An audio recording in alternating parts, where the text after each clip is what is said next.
Galava, Dini sharing look with my video lesson liga. Date day, Pao Yai Tate, so yin, D yes way the coaching zigo, extract below yamle, Guari go don't be doma, minute buying a drama, extra lolo yare, Nilan lego. The video lesson lima, sharing look with Doma Pipare, Dajamulo, Daligo, Jivarua, below mule pandy male so yin. Go and satema, Dada tap shivo luvare, the chu. Satima, Office Natang the Sevashin, Office Natang Set Tong Fashion in my solution ye, the Quarry Suraliga Pachama Pawalime, the data tema, current transform data Sura Pachama Pawalime, Tegelo Goyasaka Natang the Se Natang Satong Penide so ye, the Teiko, extra people attract Power Quarry Sore installation, the cool Mangbiama Pipare. Najamlo Jivaruga. The quarry Suraliga Jaro Bale, so in Kuye, Dedarigo, extra loaded Kamale, quarry you don't yare, being Kuye, source a Tidiga Lare, Dedario, clean lotion and solution, quarry you don't yare, quarry Suraga, Jivero, exerema, now tap, 2 lare, adding 2 to cook pipare. Hobina? Natang sa chow do Natang sa guru masoyeno, the quarry ga. Titan Tezia Malobu, Power Quarry go Piorano, Power Quarry got Titan Tezia Malobu, Natao Sato, Natao the says we not Power Quarry go, Titan software installation Lobia Ware,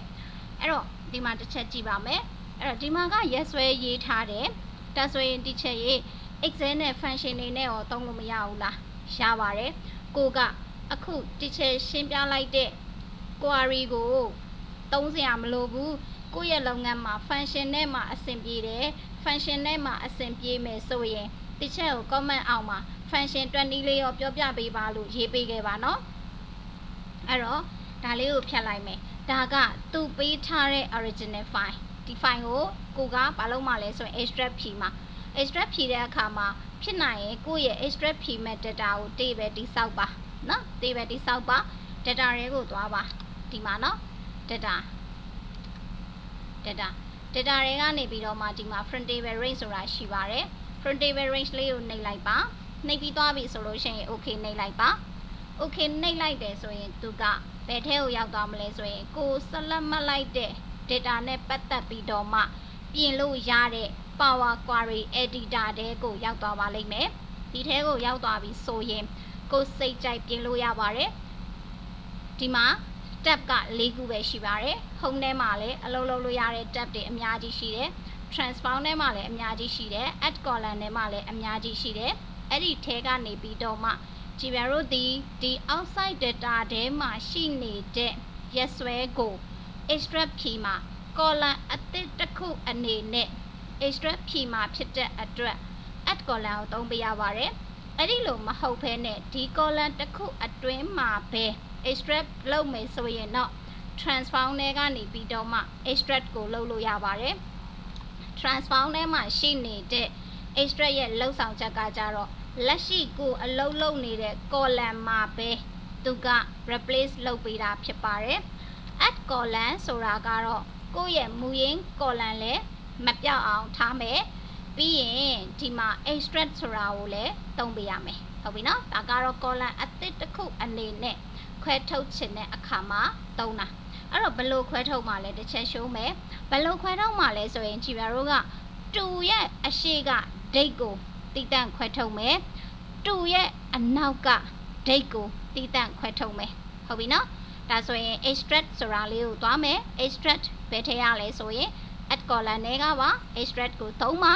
ပြီးရင် text before delimiter ဆိုရင်2ရဲ့အရှိကိုခွဲထုတ်မယ်လို့ပြောတာ text after delimiter ဆိုရင်တော့2ရဲ့အနောက်က data ကိုခွဲထုတ်မယ်လို့ပြောတာပါကျန်တာလေးတွေကိုသိကျင်တယ်ဆိုရင်တော့ကြည်ပြရဲ့ Power BI Excel class လေးမှာဝင်ရောက်ပြီးတော့မှအသေးစိတ်လေ့လာနိုင်ပါတယ်เนาะဒါဆိုရင်ဒီမှာ text before delimiter ကိုသုံးမယ်သုံးပြီးသွားရင်ဒီထဲမှာ delimiter ဆိုတဲ့နေရာမှာကိုက2ကနေခွဲထုတ်ချင်တာဖြစ်တဲ့အတွက်2ကိုရေးလိုက်တယ်ပြောချင်တဲ့သဘောတရားက2ရဲ့အရှိက data ကိုခွဲထုတ်မယ်လို့ပြောလိုက်တာ okay နှိပ်လိုက်မယ်အဲဆိုဒီမှာခွဲထွက်သွားပြီเนาะပြီးရင်နောက်ထပ်ပြီးတော့ခွဲထုတ်မှာဖြစ်တဲ့အတွက် extract 2ရဲ့နောက်က data ကိုခွဲထုတ်မှာဖြစ်တဲ့အတွက် test after ကိုရွေးပါမယ်ပြီးတော့ရင်2ကိုထည့်ပါမယ်ပြီးတော့ရင်တော့ okay နှိပ်ပါမယ်ဒါဆိုရင်ဒီမှာနာမည်ပေးမယ်နာမည်ပေးခြင်း double click နှိပ်ပြီးတော့မှ date 1ဒါမှမဟုတ်ရင်လည်း from ပေါ့နော် from လို့ရေးပါပြီးရင်ဒီဘက်မှာကတော့2ပေါ့နော်2ဟုတ်ပြီဒါဆိုရင်ဒီလိုတော့ပြောင်းလိုက်ပြီ date တော့ကွဲသွားပြီဒါပေမဲ့ date format မမှန်သေးပါဘူး date format ကိုပြောင်းချင်တယ်ဆိုရင်ဒီမှာတော့ Power Query မှာ date format ကို date လို့မပြောပါဘူး data type လို့ပြောပါတယ် data type အမျိုးအစားတွေကနေပြီးတော့မှဒီမှာတစ်ချက်နှိပ်ပြီးတော့မှ date format ကိုပြောင်းရပါတယ်ပြောင်းတဲ့အခါမှာ date format က auto တန်းပြီးတော့မပြောင်းဘူးဘာဖြစ်လို့လဲဆိုရင် error တက်နေပါတယ်ဘာဖြစ်လို့ error တက်တာလဲဆိုရင်သူသုံးထားတဲ့ date format ကရက်လခုနှစ် query editor ကပြောင်းသွားတာကလရက်ခုနှစ်ပြောင်းတဲ့ format မတူတဲ့အတွက် error တက်တာဖြစ်ပါတယ်ဆိုတော့ဒီနေရာမှာဒီလို error တက်သွားတယ်ဆိုရင်ဒီဘက် apply step မှာ chain type ကိုဖြုတ်ခဲ့လိုက်မယ်အဲ့တော့ဒါလေးကိုတက်လေးရှင်းပြပေးမယ်နော်သူက yes query ကိုအလုပ်လုပ်တဲ့အခါမှာ excel မှာကျွန်တော်တို့ format က2မျိုးရှိပါတယ်ဘာနဲ့လဲဆိုရင်ဒီ query editor မှာပေါ့နော် query editor မှာသုံးတဲ့ format က2မျိုးရှိပါတယ် US ရယ်ပြီးတော့ရင် France ရယ်ရှိပါတယ် FRAN CE လာမသိဘူးเนาะ France ရယ်ရှိပါတယ် US ဆိုလို့ရှိရင်တော့သူကyes ဆွဲရေးတဲ့အခါမှာ man ရယ် day ရယ် man ပြီးတော့ရင် day year နဲ့လာပါတယ် France ကတော့ day man year နဲ့လာပါတယ်အဲ့တော့ကိုရဲ့ရက်ဆွဲမှာကိုကဘယ်လိုပုံစံရိုက်ထားတာလဲရိုက်ထားတဲ့ရက်ဆွဲကရက်လခုနှစ်ဆိုရင် France format ကိုပြောင်းပေးရတယ် France နဲ့ရိုက်ထားတဲ့ date format ကိုပြောင်းပေးရတယ်เนาะဒါဆိုရင်ဒါလေးပြောင်းပေးရပါတယ်ဆိုတော့ခဏချုံလိုက်မယ်ဒီမှာတစ်ချက်နှိပ်မယ်အဲ့ဒီမှာကြည်ပြတော့က date ကိုသွားပြီးတော့ပြောင်းလို့မရဘူးဘာဖြစ်လို့လဲဆိုရင် date ကိုပြောင်းလိုက်တယ်ဆိုရင် तू ကလရက်ခုနှစ်နဲ့ဖတ်တာဖြစ်တဲ့အတွက်အောက်မှာ using locate ဆိုတာရှိပါတယ်အဲ့ဒါလေးကိုတစ်ချက်နှိပ်ပြီးတော့မှအဲ့ဒီထဲကနေပြီးတော့မှ text ဆိုတဲ့နေရာမှာ date ကိုပြောင်းမယ်ဒီမှာ English United States ဖြစ်နေတယ်အဲ့ဒါကိုကဘာပြောင်းမှလဲဆိုရင် France ကိုပြောင်းပေးရမှာเนาะ FRENCH ခုနတစ်ချက်စလုံးရေးတာလေးမှားသွားတာလေး sorry ပါเนาะဒီမှာ France ဒီလိုလေးပြောင်းလိုက်မှာ okay နှိပ်လိုက်မယ်ဒါဆိုပြီးသွားပြီဒီဘက်မှာလည်းအဲ့ဒီလိုပဲတစ်ချက်နှိပ်ပါ using locate ဆိုတာကိုတစ်ချက်နှိပ်ပါပြီးသွားရင် text နေရာမှာ date ကိုပြောင်းမယ်ပြီးရင်ဒီမှာ FR ဒါလေးကိုရွေးပါမယ်